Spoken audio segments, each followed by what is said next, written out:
राजस्थान की राजनीति में कुछ चेहरे ऐसे हैं जो परंपरागत राजनीतिक परिवारों से नहीं आते, लेकिन अपने व्यक्तित्व, विचारधारा और अपनी बेबाक छवि के दम पर उन्होंने अपनी अलग पहचान बना ली है। जयपुर की प्रतिष्ठित हवा महल विधानसभा सीट से भाजपा विधायक महंत बालमुकुंदाचार्य भी ऐसे ही नेताओं में शामिल हैं, जो आध्यात्मिक से निकलकर जयपुर में हिंदुत्व की प्रखर आवाज बने हैं और राजनीति में अपनी अलग पहचान बनाई है। पीके टाइम्स की इनसाइड स्टोरी में बात करेंगे विधायक बालमुकुंदाचार्य के राजनीतिक सफर को लेकर। नमस्कार, मैं हूं नीरज मेहरा और आप देख रहे हैं पीके टाइम्स। 1 जनवरी 1976 को जयपुर में जन्मे बालमुकुंदाचार्य का बचपन का नाम संजय शर्मा था। आध्यात्मिकता उनके रग रग में बसी हुई थी, क्योंकि पूरा परिवार ही भगवान की पूजा पाठ करता था, उनकी पूजा पाठ में जुड़ा हुआ था। प्रारंभिक शिक्षा दीक्षा भी जयपुर में हुई, लेकिन बहुत कम लोग जानते हैं कि महंत बनने से पहले बालमुकुंदाचार्य ने मॉडलिंग की दुनिया में भी अपनी पहचान बनाने की कोशिश की। युवावस्था में वो मुंबई तक पहुंचे और ग्लैमर की दुनिया को करीब से देखा, लेकिन यह दुनिया उन्हें लंबे समय तक आकर्षित नहीं कर सकी और उनका झुकाव वापस आध्यात्मिक जीवन और धार्मिक गतिविधियों की ओर बढ़ गया। बालमुकुंदाचार्य ने गृहस्थ आश्रम में प्रवेश भी किया, लेकिन आध्यात्मिकता को उन्होंने अपनाया और थोड़े दिनों बाद ही वो हाथोज धाम के महंत बन गए। हाथोज धाम की गद्दी संभालने के बाद बालमुकुंदाचार्य का प्रभाव तेजी से बढ़ने लगा। उन्होंने खुद को केवल एक धार्मिक संत तक सीमित नहीं रखा, बल्कि सनातन संस्कृति, गो संरक्षण, धार्मिक जागरण और सामाजिक मुद्दों पर खुलकर अपनी बेबाक राय रखनी शुरू कर दी। समय के साथ वे हिंदुत्व की मुखर आवाज के रूप में पहचान बनाने लगे। धार्मिक आयोजनों, कथा, प्रवचनों और सामाजिक कार्यक्रमों के माध्यम से उन्होंने बड़ी संख्या में समर्थकों का एक आधार तैयार किया। बाद में उन्हें महामंडलेश्वर की उपाधि भी मिली। इस उपाधि के बाद धार्मिक क्षेत्र में उनकी प्रतिष्ठा और मजबूत हुई। कई नेता, विधायक, पूर्व सीएम वसुंधरा राजे तक उनके हाथोज धाम दर्शनों के लिए जाते हैं। महंत बालमुकुंदाचार्य के आध्यात्मिकता के साथ राजनेताओं से भी प्रगाढ़ संबंध होते गए। जब वर्ष 2023 के विधानसभा चुनाव आए तो बालमुकुंदाचार्य ने हवा महल सीट से आवेदन किया। इस सीट पर मुस्लिम आबादी ज़्यादा है और मौजूदा विधायक महेश जोशी थे। बीजेपी में टिकट मांगने वालों की सूची लंबी थी। यहाँ पर पूर्व विधायक सुरेंद्र पारिक, मंजू शर्मा, मनीष पारिक, निधि शेखर शर्मा सहित कई टिकट के दावेदार दौड़ में थे। इस सीट पर मुस्लिम मतदाताओं की संख्या ज़्यादा थी। कांग्रेस ने महेश जोशी का टिकट काटकर कांग्रेस के पुराने खांटी नेता आर तिवारी को टिकट दे दिया। अब बीजेपी ने पुराने सभी दावेदारों को दरकिनार करते हुए बालमुकुंदाचार्य को हवा महल सीट से प्रत्याशी बना दिया। बालमुकुंदाचार्य पहले दिन से ही हिंदुत्व के कट्टर समर्थक थे और टिकट मिलने के साथ ही उन्होंने हिंदू वोटों का ध्रुवीकरण शुरू किया। चुनाव प्रचार के दौरान भी वे पहले दिन से ही आक्रामक रहे।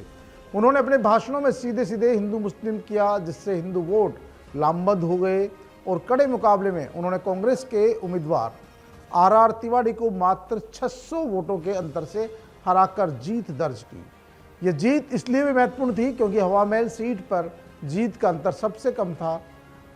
यानी कि कहा जाता है कि पहले राउंड से लेकर 18-19 राउंड तक तो जो आर तिवारी और उनके समर्थक थे जीत के फटाके फोड़ चुके थे, और आखिरी जो राउंड था उसमें बालमुकुंदाचार्य जी की जीत हुई। तो सीधे तौर पर राजस्थान की मुख्य राजनीति में इस जीत ने बालमुकुंदाचार्य को स्थापित कर दिया। बालमुकुंदाचार्य का राजनीतिक सफर अपेक्षाकृत नया है, लेकिन उनका उभार जिस गति से हो रहा है, वे विधायक बनने के बाद लगातार अपनी कार्यशैली, बयानबाजी को लेकर चर्चा में रहते हैं। चुनाव परिणाम आने के बाद उन्होंने शहर में खुले में मांस बिक्री, जो खुले में कथित रूप से अवैध गतिविधियां होती है, उनके खिलाफ अभियान चलाया। उनके कई वीडियो और बयान सोशल मीडिया पर वायरल हुए। आपको भी दिखाते हैं कि वो खुद मौके पर जाते थे और किस तरह से छापेमार कार्रवाई करते थे। सुनो, इसमें कोताही मत बरतना, दिमाग से निकाल देना। मैं मिठाई खाने वाला नहीं हूँ।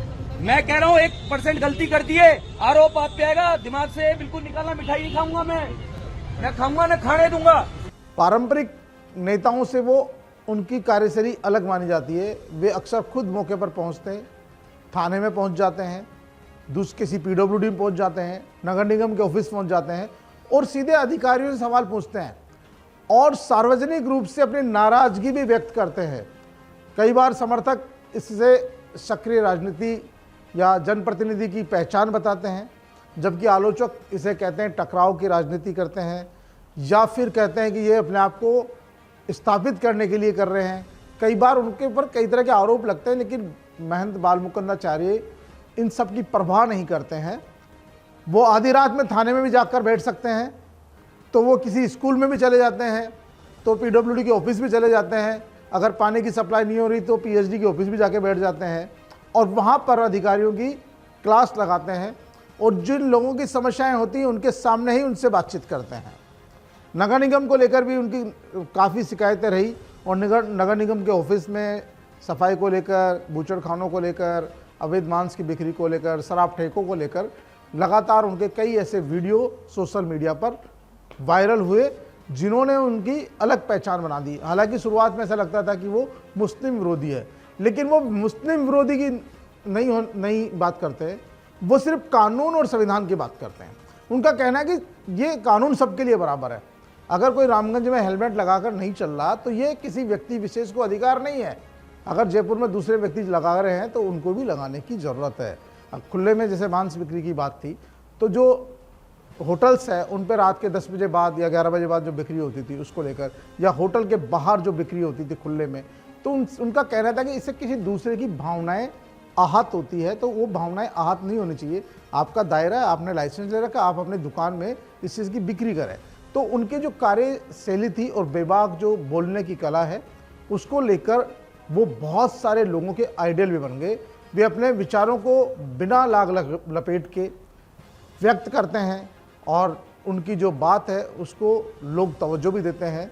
और हिंदू जो लोग थे, क्योंकि चारदीवारी परकोटा जिस इलाके से आते हैं वहाँ की आसपास की 3 विधानसभा सीटों में मुस्लिम बाहुल्य हैं, और लेकिन हालांकि देखो जयपुर की गंगा जमुनी तहजीब है और यहाँ पर आसान जल्दी से किसी तरह का तनाव नहीं होता, लेकिन कई बार ऐसा लगता है जैसे कि बाल मुकुंदाचार्य जी के बयानों से कोई बड़ा बवाल होने वाला है।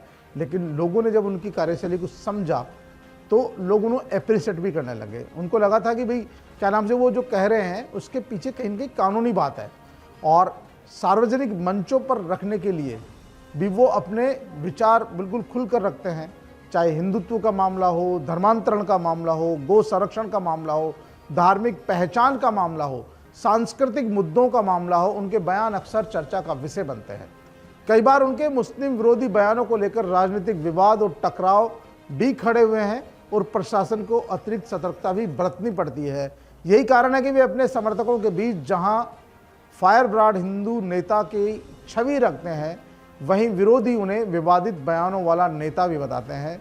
लेकिन बाल मुकुंदाचार्य की विशेषता यह है कि वे ग्रस्त आश्रम से जुड़े होने के बावजूद आम तौर पर संत और महंत की छवि को लेकर लोगों की एक अलग धारणा होती है, लेकिन उन्होंने आध्यात्मिक जीवन और सामाजिक जिम्मेदारियों के बीच संतुलन बनाकर अपनी राजनीति में भी विशेष छवि बनाई है।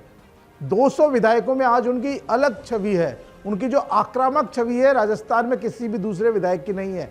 जिस तरह से वो अपनी बात बेबाकी से रखते हैं, स्पष्टता से रखते हैं, हो सकता है भाजपा के कुछ लोगों को उनकी बातों से ऐतराज हो, लेकिन उनकी बयानबाजी और उनकी कार्यशैली ने बाल मुकुंदाचार्य को एक अलग स्तर का नेता बनाया है। फायर ब्रांड हिंदुत्व की उनकी छवि बनी है और भारतीय जनता पार्टी आने वाले समय में बाल मुकुंदाचार्य का उपयोग कहीं और भी कर सकती है।